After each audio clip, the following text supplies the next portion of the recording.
Hello and welcome to the Spider-Man Web Spinners podcast. We're not the SpiderNerd.com podcast anymore. This is the very first episode of our new podcast at our new site and web address, SpiderManWebSpinners.com. Let's see who's on the panel for this very first episode of the podcast. First off, we have Mr. Thomas Patterson. Hello, everyone. Hey, how's it going, Thomas? Good. I'm waving, but you can't see me right now, so it's... We have to use our imaginations to see you. Yes, but I'm waving at you guys. Very, very good. And we also have on the panel today Mr. Jacob Blowbaum. Hello, everyone. How's it going, Jacob? Doing good. Just hanging out. Hanging out outside of the school. I feel No, just in my room. I was trying to do a Will Smith rap there, but I don't know. Isn't it like playing some b-ball outside of the school or something? Oh, man, I don't even remember. I haven't seen that show in so long. Yeah. Dude, I really want to see that show now. Way to go. Thanks so much. You're welcome. I'll have to watch it tonight. And So this is our very first episode at our new web address. Once again, SpiderManWebSpinners.com. And I do want to give a couple thanks out to some people for bringing us what we have today. First of all, I want to give major props to the GoDaddy tech support team. GoDaddy is my web host, and I know a lot of people might cringe at that, but GoDaddy, I've actually had a fair amount of success with them. So I feel that they are a very good web host. Their tech support team is very nice. Every single time I've called them, I've always gotten the nicest people, the most respectful people, and they are absolutely fantastic. So I wanted to give them a shout out here, and they really helped me a lot in getting this website up and running. Another shout out I want to give is I want to give a big shout out and thank you to Mr. Brad Douglas at the SpiderManCrawlspace.com. Not the SpiderManCrawlspace.com, just SpiderManCrawlspace.com. He was kind enough to put an ad for our website in front of one of his podcasts, and so I thank him very much for that. That was very nice of him to do. Yes, I had to pay for it, but still, I appreciate the gesture there. I appreciate that very much, sir. And a little fun fact here: Mr. Jacob Blowbaum, one of our panelists today, was actually brought to us through the Spider-Man crawl space, weren't you, Jacob? Yep, I was listening to him yesterday and decided to hit you up on Facebook. Yeah, and I was extremely happy about that. So I want to give many, many thanks to Brad Douglas and the SpiderManCrawlspace.com for everything that they've done for us so far. And I will hope to do some business with them in the future. So, yeah, that's pretty much it for the little business portion of this podcast. I just had to get those few thank yous out. But today we are going to be talking about Amazing Spider-Man Dying Wish, the final 3 issues of the Amazing Spider-Man comic series. We'll start off with Amazing Spider-Man number 698. The basic synopsis of this issue is that Doc Ock is dying and he's calling for Peter Parker.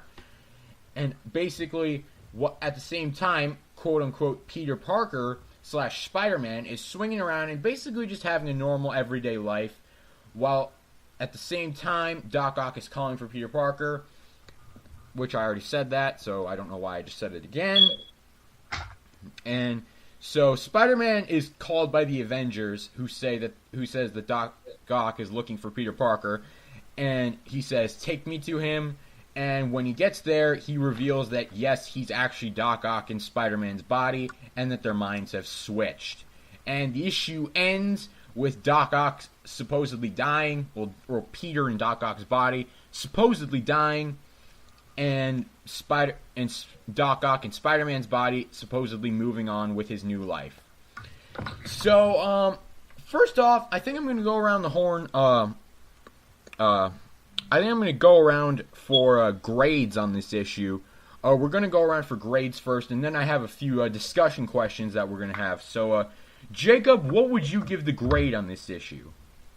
I reread this whole arc last night. I'd probably give this one a either a B plus or A minus. I mean, yeah, it was just still really confusing for me when I read this at first, like when the switch happened, because it was just kind of them talking, and then all of a sudden, bam, nothing. It just switched without really any explanation, but it gets there eventually. All right, so Thomas, what's your grade on this issue? I'm not going to be as kind as Jacob. I'd say probably a C plus, B minus. Ooh, that's not as kind as Jacob. So, my grade on this issue, it's a toss up between a solid B and a B plus for me. I enjoyed it quite a bit. My first discussion question that I have for you guys is, first of all, were you guys fooled by this issue throughout the whole thing, or did you guys immediately catch on to the fact that it was not Peter Parker?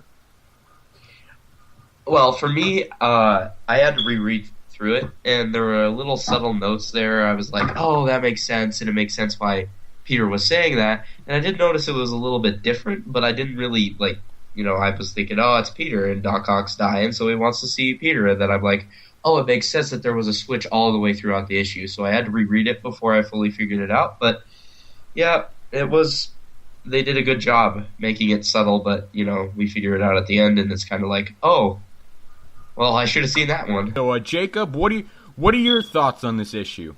Were you fooled by it? I mean, I was fooled at first, and then, I've reread it 3 or 4 times now, and I picked up on those hints afterwards, and I was like, oh, makes sense. The other thing is, I was always confused why Doc Ock, on the cover, looks completely different than Doc Ock in the actual book, but I don't know. That was just a little thing that bothered me. Let me take a look at that. I didn't really notice that. He looks like, kind of normal on the cover, and then in the issue just kind of looks like a rotting piece of meat, as Peter put it. Yeah. Yeah, I kind of see it. I kind of see it. I don't know. Maybe it's just me being picky. And that's okay. You can be as picky as you want on this podcast. So, for me, I was definitely fooled by this the first time I read it. And looking back on it now, because I've read this issue 2 or 3 times, and so I was fooled by it initially, and so then, at the end, he's revealed to be Doc Ock in Peter's body, and it all kind of makes sense to me by the end of the issue, because really what happens is, he starts off the issue as Doc Ock in Peter's body, and if you notice, there are things he says and things he does throughout the issue that are kind of subtle hints to it, but they don't directly give it away. And so when I reread this issue knowing that it was Doc Ock in Peter's body throughout the whole thing, I could see that, okay, these are the clues. They were here the whole time. I just missed them on the first read. And so it makes sense that, yes, this is Doc Ock in Peter Parker's body.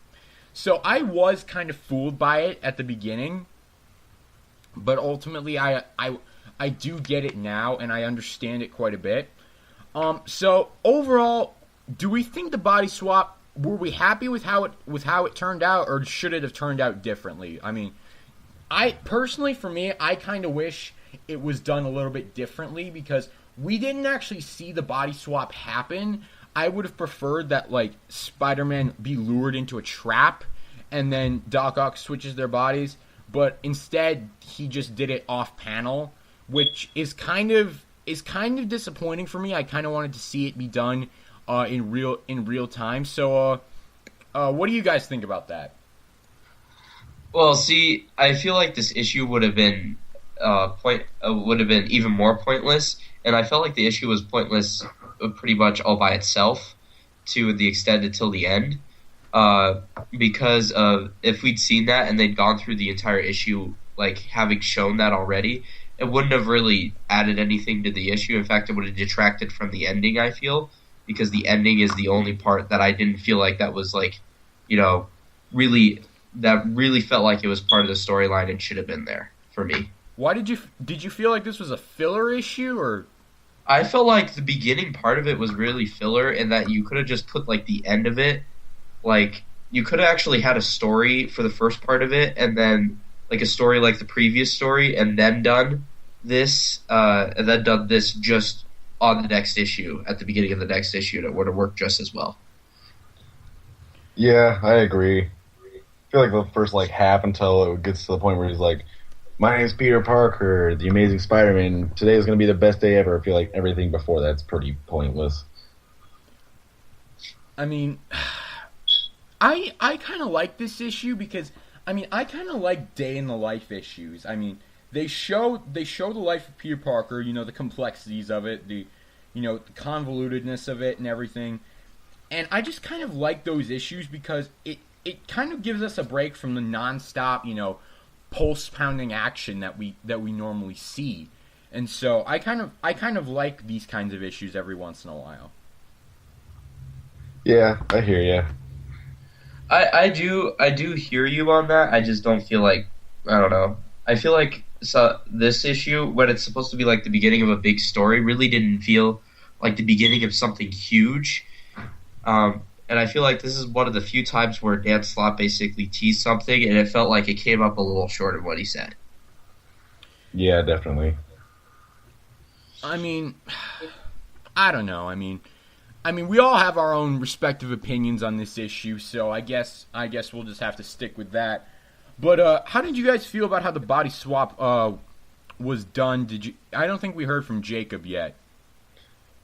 I was just like I said earlier. I mean, I was like sitting there like waiting for it to happen, and then they're like, "Oh, it happened last issue, but you didn't see it." And I was like, "Oh, okay."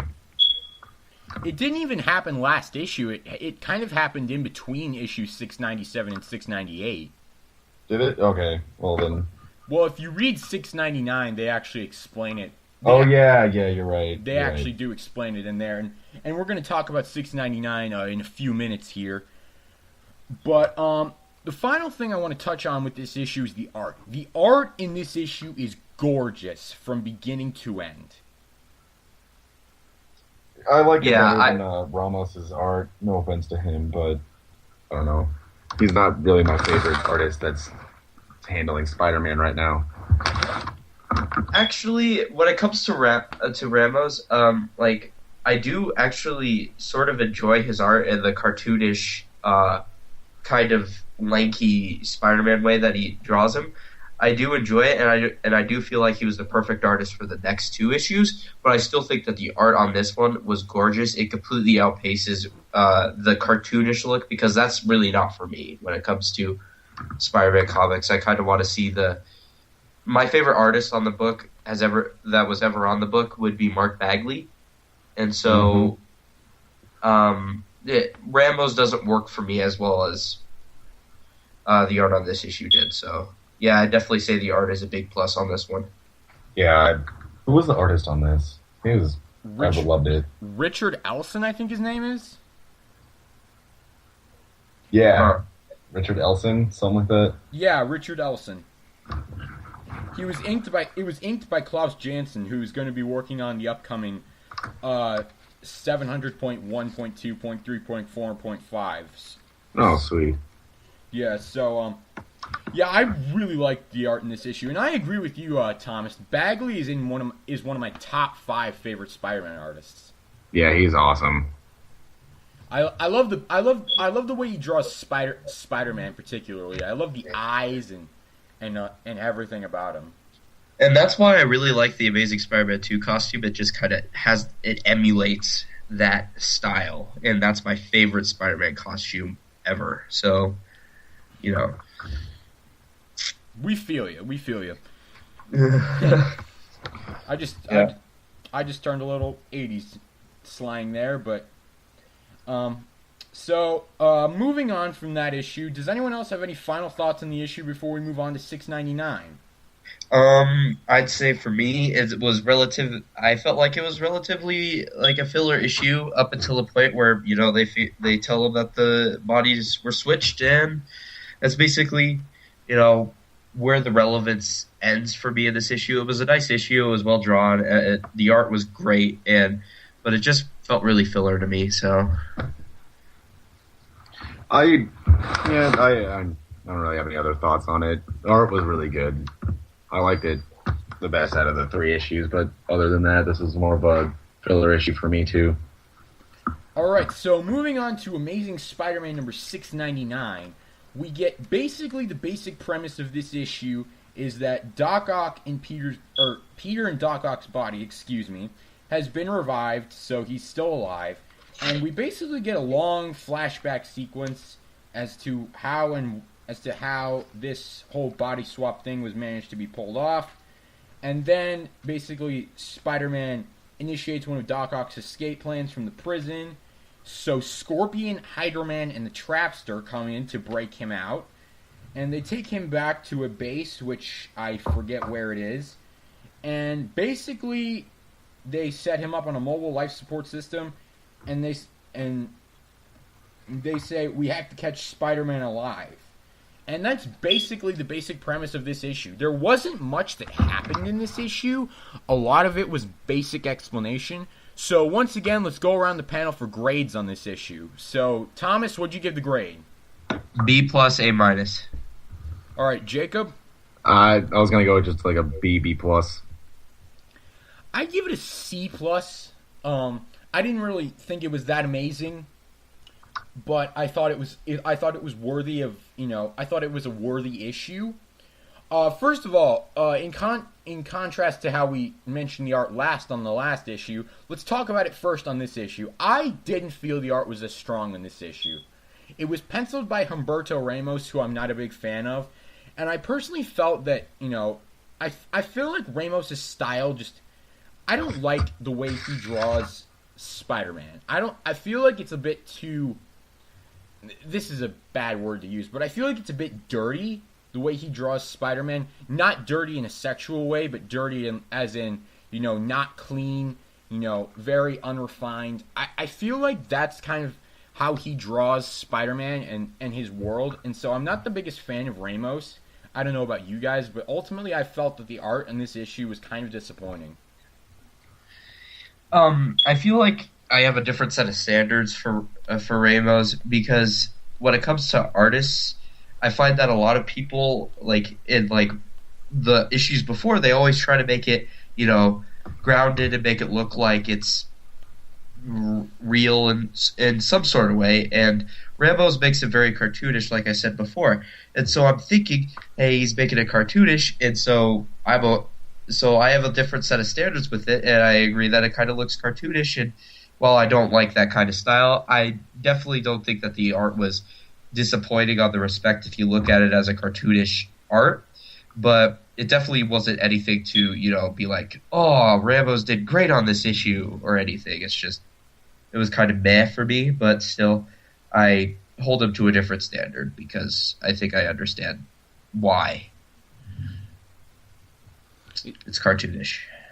Yeah, and I mean, I get what you're saying, I really do, but it's just, to me, it just kind of looks sloppy to me. I just get that feeling from it. It's like, this looked rushed and kind of hurried out there, and characters don't really seem like their normal selves, and I'm not a fan of the way he draws Spider-Man. To me, it just, or Peter Parker, to me, it doesn't feel like the character to me. Well, with Spider-Man, I agree that he doesn't really draw the way that I'd really want him to. I think the eyes are tiny and it's just weird the way he draws him. But, I don't really hate every second I'm seeing him on there. So it doesn't really, I don't know. It doesn't bug me too much. I like the way he draws the lizard, but that's about it. And the eyes on the spider suit are really what bothers me about his art. I don't know why. It's like the black is just huge, but the white parts, it's like, I don't know. It doesn't seem like the mask should be able to blink or the eye should move. Yeah, it feels like that when Ramos is drawing him. Yeah, I feel that the black does kind of encompass the white in a majority of the eyepiece, and that does kind of bother me too. But what I don't like about his Spider-Man is the structure of the character. I don't like that it feels to me like this is a walking skeleton. Right? And it's just like, it just bothers me. Well, see, I don't really hate the structure of it because looking at Ramos's art, I kind of feel like it looks a lot like how Andrew Garfield looked in the costume in The Amazing Spider-Man and like the posters that you see of him. So it didn't really bother me too much because I feel like his style of like the body structure kind of emulates those. All right, so we won't spend too much time on Ramos's art, but another thing I wanted to bring up in this, and I didn't mention this in the synopsis, but there's a scene in here with Aunt May and yes, and Jacob knows where I'm going here. She basically is saying it's a flashback to the time of around Amazing Spider-Man number 130 to 131, where Doc Ock and Aunt May were going to get married.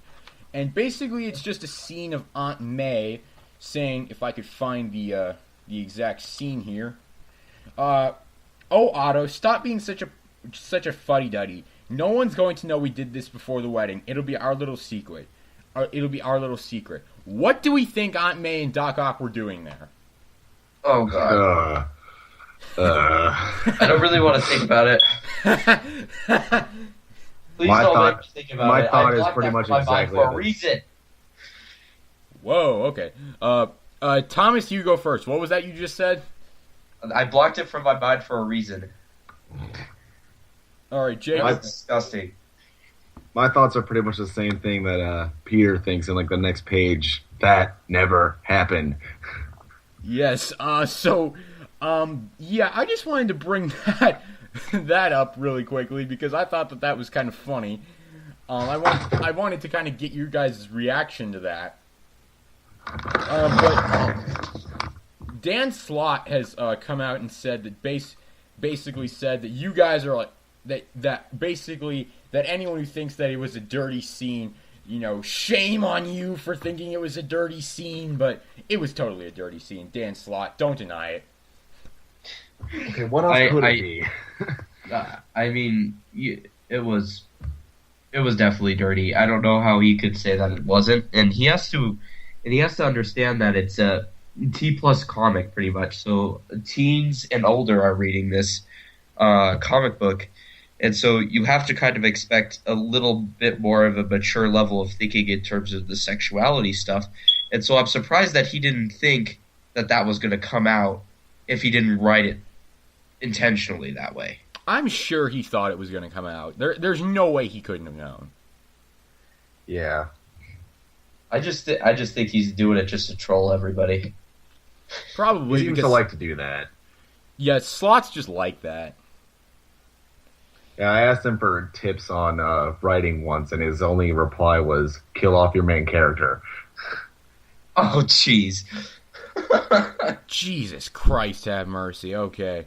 Have his arch nemesis go inside his mind and kill him that way? Yeah. I don't know. All right. So, finally, on this issue, Jesus Christ, have mercy. What is that noise? I don't know. Okay. I have no idea. Okay, I think someone's moving something. I don't know. It's not me. Yeah, it's not me. I shifted my leg. Maybe that's it. Yeah, that's probably it. So stop shifting your leg. All right. So, I'm gonna have to edit that part out of the podcast. So, basically, the last thing we want to talk about here is our thoughts on the body swaps explanation. What did you guys think of how it actually went down? Of the explanation of how it went down? Personally, I thought it was very well thought out, and I really like how Dan Slott, and I've said this before, is that if I like nothing else about him, it's the way that he, kind of builds things, and he puts Easter eggs from every little thing that happens, and it builds up to this, and you're like, huh, it makes sense. And so it's just, I like how that's how it worked out, and I felt like it was very well explained, and it didn't seem like Dan Slott was just doing this out of nowhere, deciding I'm gonna put Doc Ock in Spider-Man's body just for the heck of it. Yeah, I liked it too because the whole like helmet thing he used in what was it, Ends of the Earth, or was it Spider Island? Spider Island, that right? I don't know. But yeah, during that and then 600. Was it? Wasn't it all the way back in 600? Well, wherever he got that helmet, I don't know. He used it in Into the Earth with that sweet spider armor thing, and I thought it was really thought out well and executed well. I personally thought the body swap explanation was well done. I felt that it was well written. It was well dialogued. It was explained well. But like I said, I do kind of wish we'd seen it on panel instead of just in a flashback. So I do still have that problem with it. Another thing I want to talk about here is did you guys see you guys obviously saw the cover for this issue. What did you guys think of the cover of this issue? I personally really liked it. Yeah, me too. I thought it was pretty good. I honestly didn't think it was too special, but I thought it was pretty good. It was drawn by Paulo Rivera, and I don't know what other covers he's done. That's the first time I've heard his name. Do you guys know any other covers he may have done? Not that I can think of. I thought he did another Spider-Man cover. I thought he did one for like Superior Spider-Man. I think it might have been number 9. He did like a alternative cover or something. I can't remember which one it was though. He may have done a variant cover. Mm-hmm. Because I'm pretty sure number 9 was drawn by Marcos Martin. I could be wrong on that. I think so too, but I think he did like a variant cover, yeah. Which is what I meant by alternative. Whoops. Yeah. So that's really all I want to talk about with this issue. So any final thoughts on this issue before we move on to the big one? I felt like it was explained well. I felt like it built it up. And I felt like it sort of made up for the weaknesses I had and the problems I had with the previous issue. Obviously, you guys don't feel that way because you scored this one lower than the last one. But, I definitely did feel like this one actually had some plot build up and some stuff going on, particularly at the end. And we also got to see the body swap and why that happened. I agree with Thomas. It's pretty much exactly what I was going to say. All right, so with that, we will move on to Amazing Spider-Man number 700. This issue is written by Dan Slott, drawn by Humberto Ramos. And basically, the basic premise of this issue is that Peter in Doc Ock's body has 700 minutes to live, and so he's chasing after tech and software to rebuild a mind-swapping thing. And ultimately, he gets the software and manages to rebuild the mind-swapping Octobot. Meanwhile, he runs into Carly Cooper, who he confesses the body swap to. Carly does not believe him, and she gets shot in the arm because of a bullet that ricocheted off of one of the Doc Ock arms. Spider-Man, or Doc Ock in Spider-Man's body, I should say, shows up on the scene at Avengers Tower, and Doc Ock and Spider-Man fight. Ultimately, they crash through a window, and at the end of the issue, Doc Ock's body with Peter Parker's conscious and sentient being inside of it dies, and he turns over the mantle to Dr. Octopus. But before he does so, he floods him with all of Peter Parker's memories: the death of Gwen Stacy, the death of George Stacy, the death of Uncle Ben. All those important memories in the life of Spider-Man, to kind of make him, understand that with great power must come great responsibility. And after Peter and Doc Ock's body dies, Dr. Octopus proclaims that he is going to become the superior Spider-Man. And that's basically the issue. So I'm going to go around the horn for grades on this issue. So, Thomas, what do you give the grade on Amazing Spider-Man number 700? I liked the story well enough, and I thought it was well paced, and the action was good. because of the ending, I can't really give it higher than a B plus. So that's probably where I'll have to put it. All right, Jacob, what do you give the grade? Give it like a A-A, because I felt like I was kind of missing something, and with the whole death of Peter Parker thing, it felt kind of lackluster to me. I'd give it a C plus, just like the last issue. I didn't think it was amazing, but I felt that it was okay. Well, the first discussion question I have on this issue is, do we think that Carly Cooper should have believed Peter in Doc Ock's body when she told him that their minds had swapped? No. Why? No. Well, I mean, like, obviously, as a reader, we have those. We're able to see it.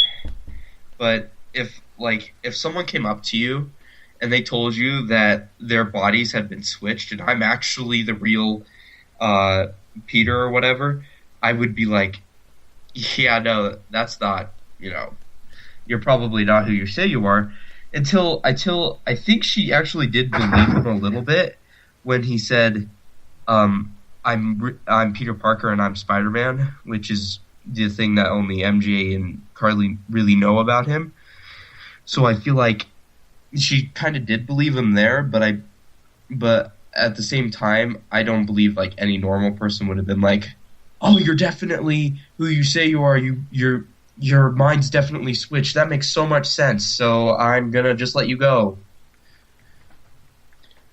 See, I think she should have believed him just because, I mean, she dated Peter and knew he was Spider-Man and knew what kind of stuff that his villains could do, like Doc Ock. And if he can almost wipe out all life on the planet while dying, he can do a lot of stuff.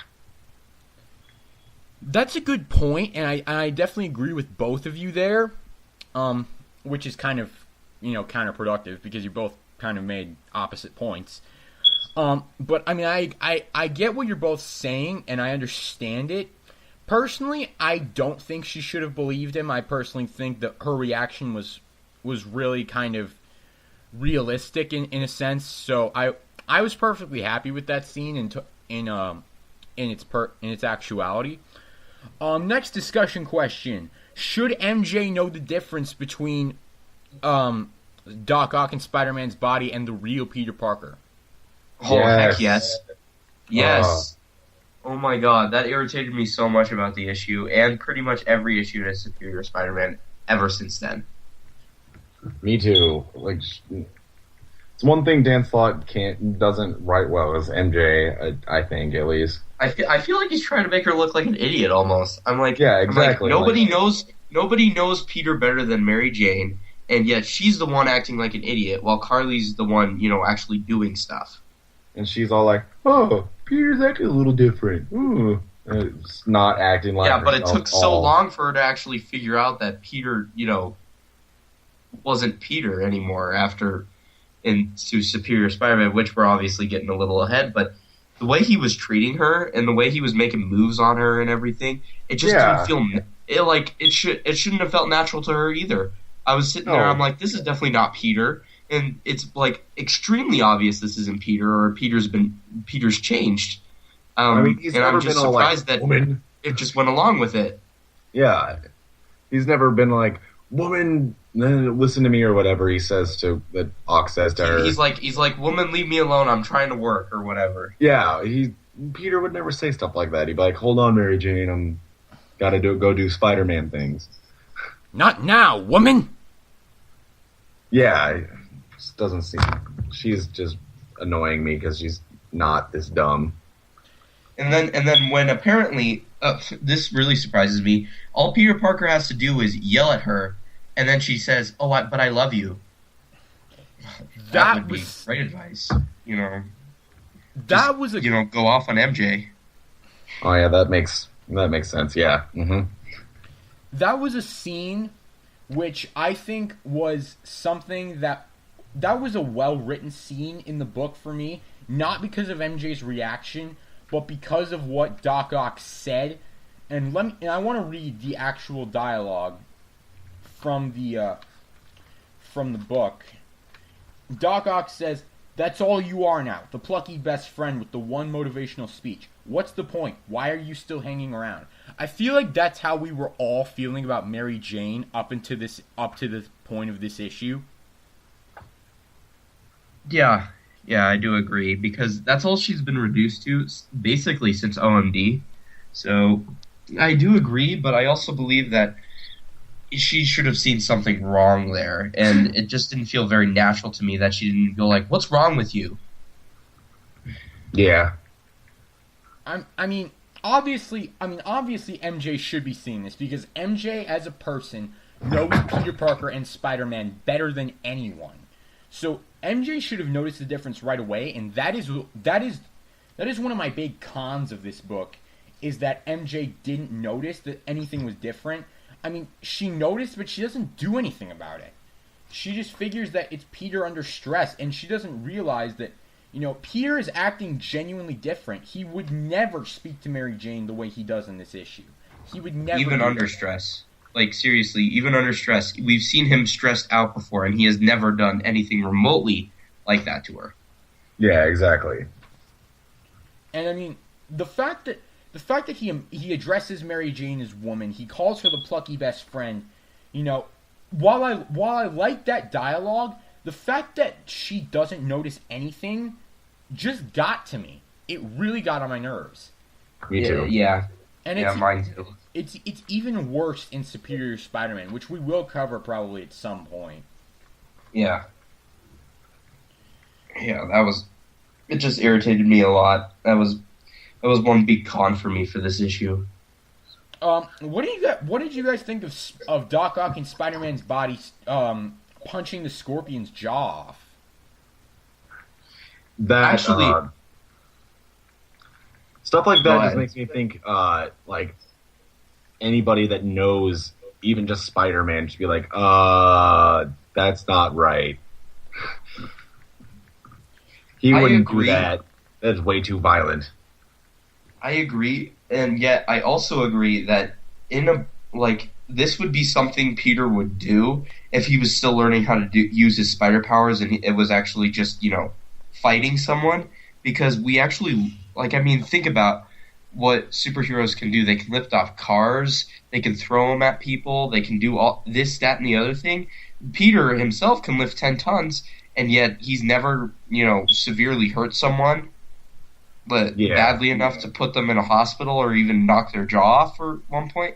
I totally believe that if Doc Ock was mad enough and he wasn't pulling his punches like Stan Lee even said Peter did, like Peter had inner monologue at the beginning saying, "I have to pull my punches or I'm going to really hurt these people." I feel like that's what would happen, and it made sense on that level. But I think the character reactions, which is the biggest problem I had in this issue, it just felt all off. Everyone was like, and pretty much the only person that noticed the difference was Jameson. Jameson was like, "Oh, Spider-Man's actually finally acting out and doing stuff correctly, how I think it should be done." And I'm like, and that's the wrong reaction from Jameson. I'd expect Jameson to basically be like, "Wow, see, he is a menace. I told them that for years," and he's, it's just weird. That's another con in this issue for me, is I don't like Jameson's portrayal in this because it's very out of character. There is no way in hell Jonah Jameson would be supporting this, as not only as mayor of New York City, but just he supports Spider-Man just when he turns bad. And actually does bad things. Jonah Jameson is a good man. He's a good man at heart. He would not support someone who is genuinely doing bad things, and that's what Spider-Man. And I believe. What was sorry. that? Okay, but basically, he would not be supporting Spider-Man, through all this bull crap, and he is, and that's just completely out of character for him. Exactly. I believe, Jameson has been waiting for this chance. He's been waiting for Spider-Man to do something wrong so that he could basically be like, "See, I told you, everyone." And yet, when he has this chance, he doesn't do that. And that astonishes me. He should. Yeah, he really should. It's just Like everybody knows that J. Jonah Jameson's all like, "Oh, Spider-Man's a menace," but once he actually starts acting like one, he's all like, "Oh, that's good. You go, Spider-Man." And it's just out of character, and it's an example of Slott's sloppy writing. Exactly. Yeah, I agree. Slott, like, up to this point, I didn't really mind how Slott was portraying the characters because, to a certain extent, and I believe to the most extent, he was doing them really well. And then when this plot line comes up, and this continues all throughout Superior Spider-Man, he is trying to make the characters act for the story, and I've said this before, when the characters should be driving the story. You should be keeping on the characters' natural motivations that they've had all the way throughout, and you should be playing off of those to fuel the story rather than the story fueling the characters. Couldn't have said it better myself. That is absolutely perfect. That is absolutely perfect. And so that was a huge con for me in this issue. Another discussion question I have is, what did you guys think of Doc Ock's reformation scene? The scene where he finally decides to become a hero. What did you guys think of that? I felt like it went by too fast. Yeah, I felt like it was really lackluster. Like, it just kind of happened. And I agree with, like, Jacob, is that it happened way too fast. It just kind of happened. It was like, oh, now we're just supposed to believe that this guy's going to try to do good over, like, the course of, what, one page? Yeah, exactly. Like, this dude who's been doing really bad stuff for, like, 50 years, give or take. In, like, 5 minutes, comic book time. You know what? I think I'm going to do good for the rest of my life. Like, I feel like it needed more explanation than that. I was not a fan of the reformation scene, mainly because of the fact that, like you said, it was much too fast. I felt like the plot should have been developed throughout not only this issue, but maybe the entire arc itself. Yeah, I agree. I believe that we should have been starting to see, like, some of these changes in Ock and his behavior. Like, we'd start to see, like, Ock basically changing in how he's doing the heroic things. Like, all throughout this arc, he's been doing, like, these really villainous things to make sure he could keep the body. Like, he even got in an airport and was going to, like, fly away when Ock broke out of prison. You know? That was a good scene. I like that scene quite a bit. Yeah, and so I'm thinking, when that happens, I'm like, well, that's way too quick. Why did it all of a sudden change? And I understand that Peter implanted his memories during that, but shouldn't it have been a process, like, all the way throughout the arc, where we start to see little changes, and we're like, hey, Ock wouldn't do that either. If he had Peter Parker's body, he wouldn't be doing this, this, and this. You know? And so I just felt like it could have been built up better. It was just one last-minute escape so that nobody really got really mad at Peter leaving the world with Ock as a supervillain in his body. So, I mean, that's an interesting scene indeed, and really, I do have a lot of big problems with it, mainly the pacing of it and the fact that, you know, it all happens within just basically probably a minute in comic book time, and we get, you know, it's a 3-page spread here in the actual issue itself. And to be quite honest, I wasn't a fan of it. I felt that it should have been handled a bit better, and I felt that really it should have been developed throughout the issue. I agree completely. And so, finally, the overall ending scene with Peter Parker's death. I guess I'll go first with my thoughts on this. This ending scene was really disappointing. Yeah, I agree. What really upsets me is how Ramos drew it, and this is like one of the actual... It's funny because I'm not a huge fan of Ramos, but this was a strong, like, little statement on how horrible his death was. Like, you see Ock's body with the eye hanging out, and you're like... And this is the body Peter's dying in, and none of his friends know he's dead. They all think Spider-Man actually finally bested Ock for real, and he's the one who's getting Peter's body, and he's the one who won this fight.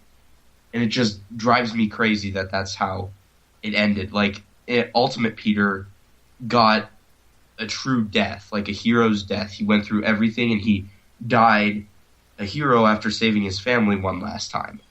It didn't seem like that at all for me, and it just, it kind of made me mad that that's what happened to him in the end. Jacob, what are your thoughts on the ending scene? I don't know. Like, I'm glad he got, like, to talk to Ock before he died and, like, try and convince him to continue on as Spider-Man and not as a bad guy Spider-Man.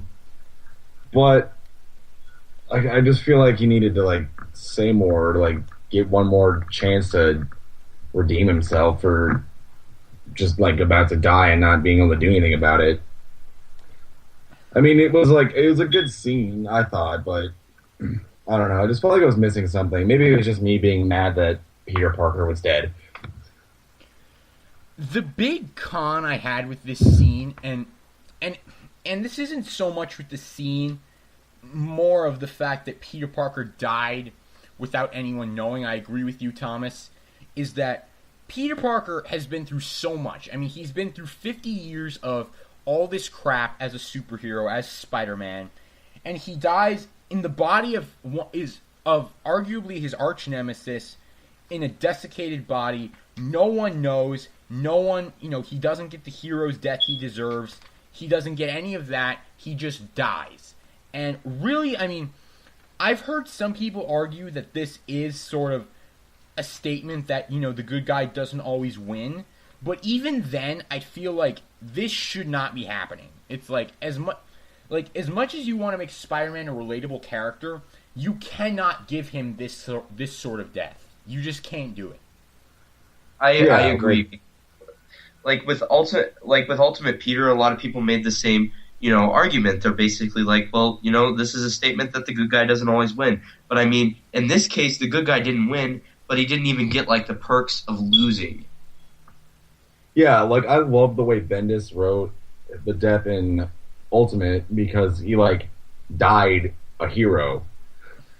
Like, he didn't just die because one of his villains just, like, screwed him over. He died by saving people. I thought it was a really good scene in Ultimate, too. Like, I just picked up that trade not too long ago, too. But the main part of, like, 700 that I liked was that scene when he's in, like, heaven on Ingsworth Street or whatever it is in Queens. That was, like, the number one scene in the entire book for me, but overall I didn't really give any crap about the book.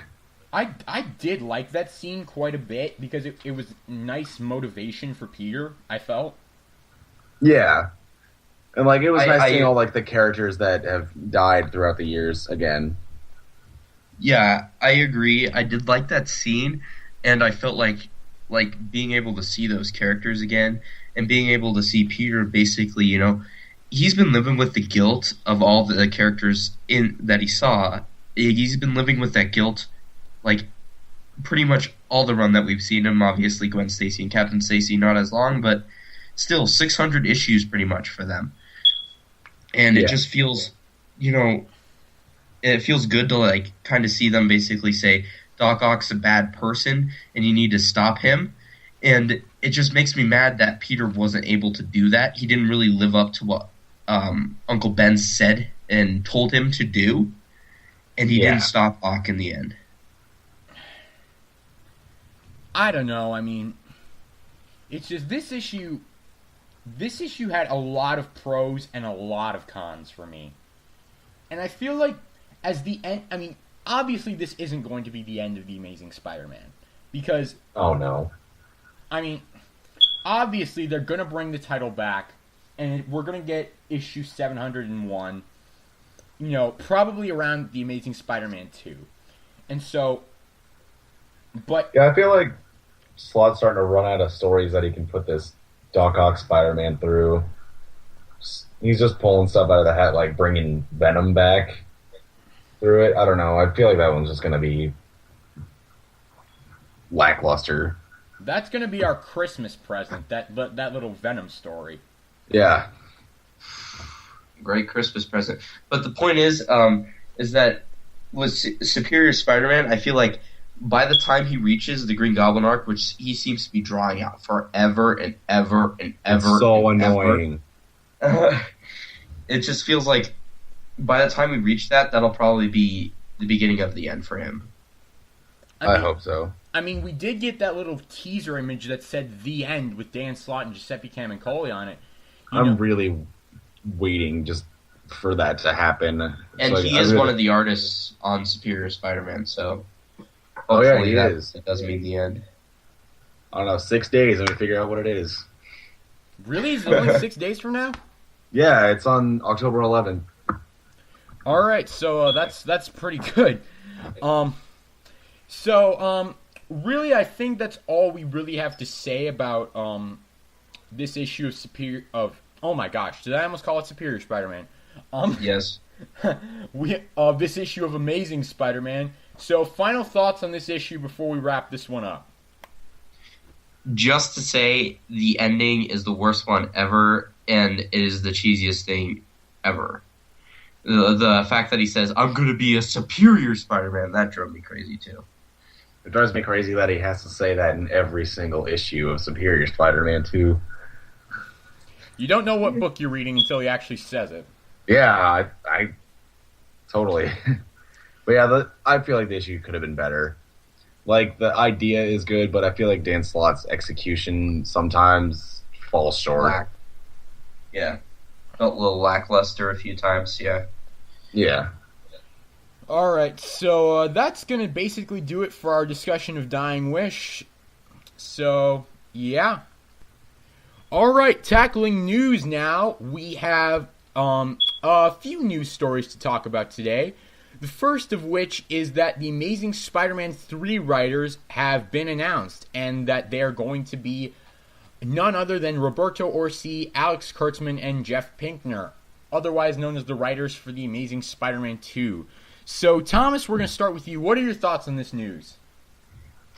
Well, the first thing that came across my mind is, wow, they must have really good faith in these guys, because we haven't even seen like a real official trailer for the Amazing Spider-Man 2, and they've already hired the writers back on to do the Amazing Spider-Man 3. So I'm thinking, wow, they must have really good faith in these guys. And after seeing like their track record, they have done fairly good movies, and sometimes they don't turn out very well. They've done very good and pretty bad. Like, they did Transformers 2, but they also did like Star Trek and Star Trek Into Darkness. So we'll see what they do, I guess. Jacob, what are your thoughts on this news? I'm pretty excited. Wait, they wrote Spider-Man 2 or Amazing Spider-Man 2? Amazing Spider-Man 2. Oh, well, do they have anything to do with the first one? Because I actually really did enjoy the first one, but they didn't. No, they didn't. Then I have no idea what to say then. I have no idea what to say because I haven't seen Amazing Spider-Man 2 yet. And with Transformers, that whole series I'm just kind of indifferent about. Transformers 2 really was not a good movie. No. As a person that actually did enjoy the first Transformers and did Transformers 3 as a movie, popcorn movie, Transformers 2 was pretty bad. So I liked the first Transformers genuinely. I really did. And so with that, so you guys excited to see these guys back, or? Well, I don't really feel like I can make a fully honest decision yet, because I haven't really seen the Amazing Spider-Man 2. I don't know what they did with it yet. Yeah. That's how I'm feeling too. I don't know what they can do with the character yet, so I don't know how good it's going to be. So I can't really say at this point whether or not bringing him back is a mistake or not, but judging on what they did with Star Trek, and I like both the Star Trek movies, if they keep the quality the same, I will definitely be glad that they were rehired. I really need to see those Star Trek movies. I haven't seen the Star Trek movies. Are they really good? Yes, they are. I really do like them. And as a person who is not really a fan of Star Trek, yes. And the second movie, with how they wrote Benedict Cumberbatch's villain, they did a really good job with that. So, hopefully it'll turn out really well for the Amazing Spider-Man 2 and the Amazing Spider-Man 3. Not really, because obviously their track record's kind of mixed. So we'll see what they do.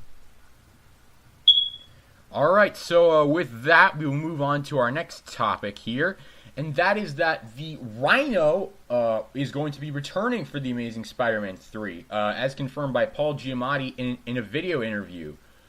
So Jacob, we'll start with you this time. What do you think of Rhino being in Amazing Spider-Man 3?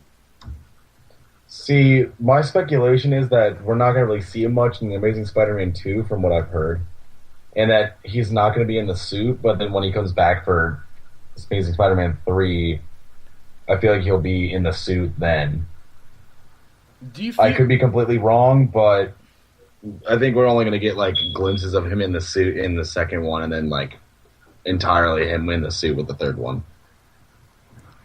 I feel like he's just going to be the villain for Spider-Man to beat up on at the beginning. That's how I feel. Yeah, that's how I feel like he is for this upcoming one. Thomas, what are your thoughts on it?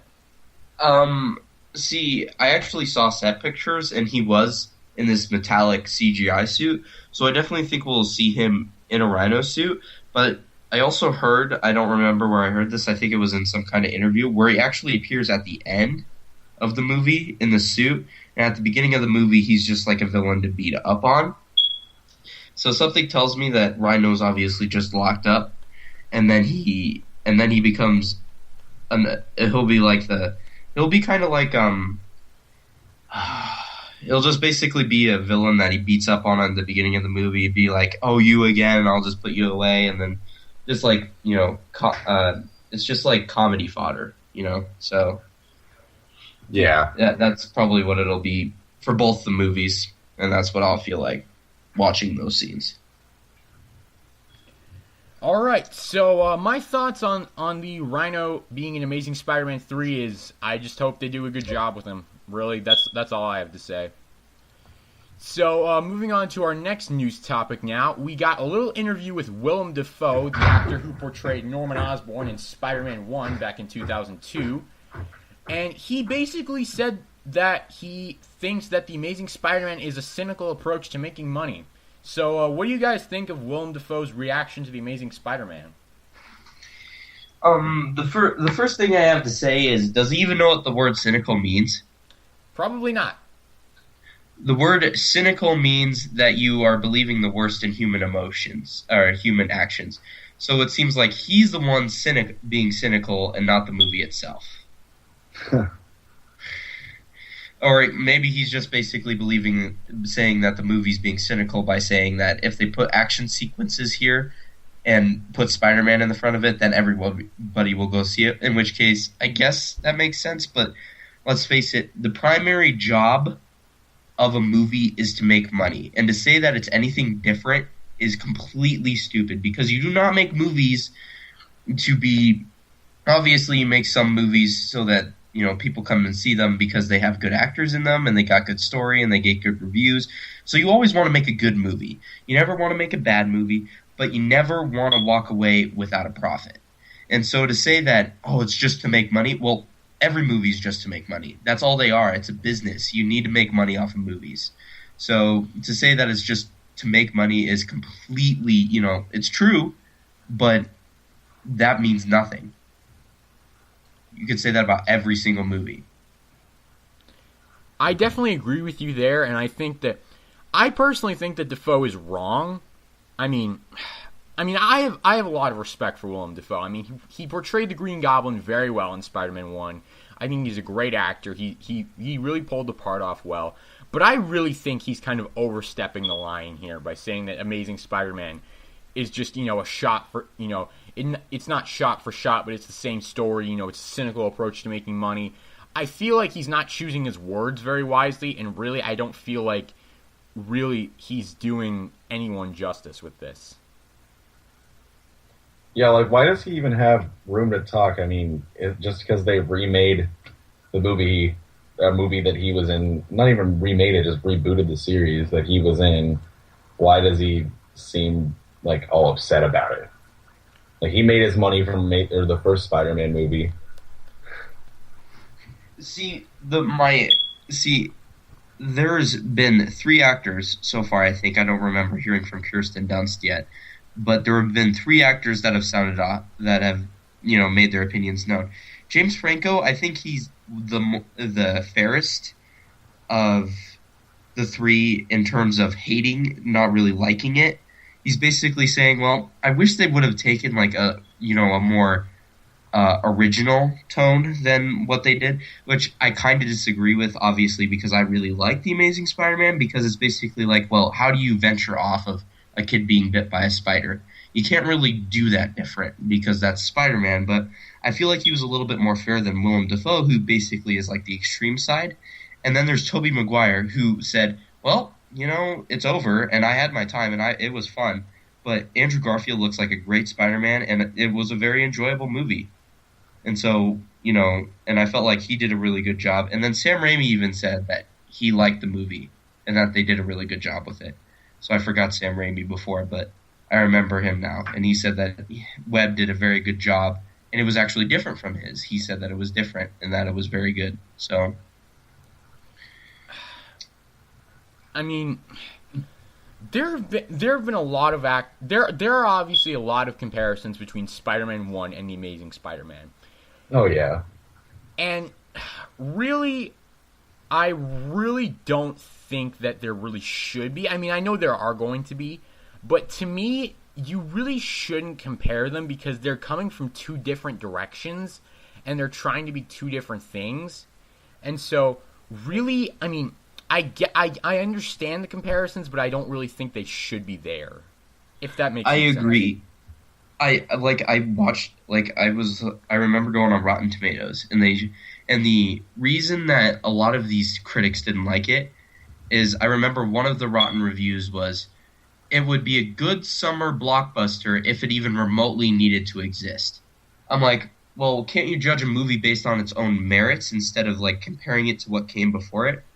That's what you're supposed to be doing, and that's why I try to not remember Spider-Man so much when I'm watching The Amazing Spider-Man, because it's its own thing, and it shouldn't be compared to the previous ones because you don't need them, and it's meant to work by itself, and it's not meant to continue with all the rest of that stuff that's already happening. And so it really drives me crazy that everyone compares them and says, oh well, The Amazing Spider-Man sucked and Spider-Man was so much better because of this and this, and The Amazing Spider-Man wasn't original at all. And I just don't know how you can be so original when you're rebooting the origin story. Exactly. I mean, you can only do so much with a movie. You can only do so much with a story. And so really they can't like completely make up a new origin for Spider-Man, because that would piss off the fans. Yeah. And so, I mean, I agree. Like, when they talk about how unoriginal it is, I like to say, oh, would you have rather him, be like Ang Lee's Hulk, where his parents gave him the spider powers instead? Would that have been better for you? Let's not talk about that. But I'm just saying that there's like nothing you can do that, like, this movie was in a tough spot because there would have been legitimately nothing they could do that wouldn't exert some anger at them for something they did. I mean, that's definitely true. And so, you can only do so much. I mean, you're obviously going to have some similarities between the movies, but you're going to have a lot of differences. And so, really, I don't think it's really fair for Willem Dafoe to say that it's basically the same movie, because there's only so much you can do. I mean, if you think about it, it's not even really the same movie. The only big, huge similarities is that one, Peter Parker is Spider-Man, and 2, he gets bitten by a spider and is now Spider-Man. Like, the villains are different, most of the cast is different, like the characters being portrayed. Exactly. And feels more like the Ultimate Universe, honestly, than the 616 universe. I love the Ultimate Universe. Me too. I'm indifferent towards the Ultimate Universe. I don't hate it. I don't love it. It's right down the middle for me. But yeah, I mean, Mark Webb has talked on multiple occasions about how, you know, he loves the Ultimate Universe. He loves the Ultimate comic books, and he took a lot of inspiration from those.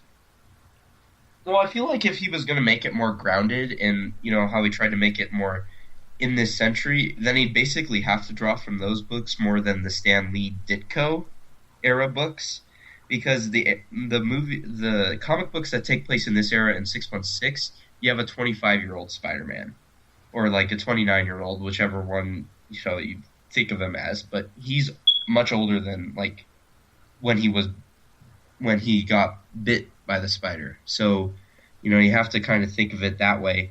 And so you'd have to draw from Ultimate Universe a little bit more heavily. And it's because of, if he's going for a more modern take, Ultimate Spider-Man is a more modern take on Spider-Man. So Yeah, I agree. Except, you know, if he's going to continue going the route of the Ultimate Spider-Man, he better not kill him off and replace him with Miles Morales, because I'm not watching those movies. yeah, he better not do that. But I don't think he will. Am I the I only don't one think that we likes will. Miles Morales? Probably. Yes. I love Get him. out. GTFO. Oh, okay. All right, bye. He's actually still there, listeners. Don't worry. But so any final thoughts on Willem Dafoe's little talking before we move on to our final news topic of the day? No, I went off on him enough. Yeah, I don't have anything to say either. All right, so our final news topic, and this isn't really so much a news topic, is more of an old interview I found today while surfing the web, is Stan Lee discussed his thoughts on the Superior Spider-Man. He's quoted saying, "It's one hell of a birthday present for me, thought I, but then a little voice in my head whispered, never say never. Just go with it while you can, because Marvel, the House of Ideas, will always have a surprise of its creative sleeve for you and the rest of the Marveldom assembled." And so basically he's saying that he's going to keep an open mind to the concept and that he's not going to hate on it. But he's not exactly saying that he's a fan of it either, more that he's keeping an open mind. So what do you guys think of this? I feel like he's definitely playing it safe again. Like when I talked about the Andrew Garfield and the Tobey Maguire thing, how he said he was playing it safe with that interview. I think he's playing it safe here too. You know, I believe that he didn't legitimately like the idea, but he has to stand up for his company, because then it could get very bad publicity from, you know, saying, "Oh, I really don't like this idea, and I think it's a terrible idea, and I think fans will hate it, and I think it's awful." So I think he has to say, "Oh, I'll keep an open mind," just to make sure that he doesn't get any bad publicity from it. Yeah, I think the same way, because he's just, I don't know, anytime I listen to him talk, not that he's not, like, awesome, but I'm just saying, like, he always seems like he's playing it safe. Like, if you've ever seen Comic Book Men, in that episode he was in, and they were like, so who would win in a battle between, I think it was, like, Thor and the Hulk, and he's like, well, whenever I have heroes fight, I always leave it at a draw. I don't know, I just feel like he always just plays it safe so he doesn't make anybody mad. I mean, he's the creator of a lot of classic characters, so, he doesn't want to offend anybody, but honestly, I don't think he needs to play it safe. I think he should be able to say what he wants to say, and that's it. Yeah. I agree, because he's the creator of these characters, and he can not like the direction that the characters are going in if he doesn't want to. He doesn't always have to try to keep in line with the direction that his characters are going, because they're his characters and that, you know, it might be against whatever everybody else thinks. I think it's, you know, it's kind of a stupid way to play everything safe. Yeah, I agree. So, if he doesn't like Superior Spider-Man, he doesn't like Superior Spider-Man. It's that simple. So, really, that's really all he needs to say. He shouldn't have to play it safe like this. Yep, I agree. All right, so that's going to do it for our news topics today, and ultimately that's going to do it for this episode of the Web Spinners podcast. So before we go, any final words for the listeners? Thomas? Nope. All right. I got nothing. All right, then. Jacob, any final words for the listeners? No. All right. So thanks for listening, everyone. Once again, big shout out to the Spider-Man Crawl Space. And they're helping us with getting more publicity. So I definitely recommend that you all go check them out. And hopefully you'll tune in next week for our next episode of the podcast. So we will see you guys later. Have a great day.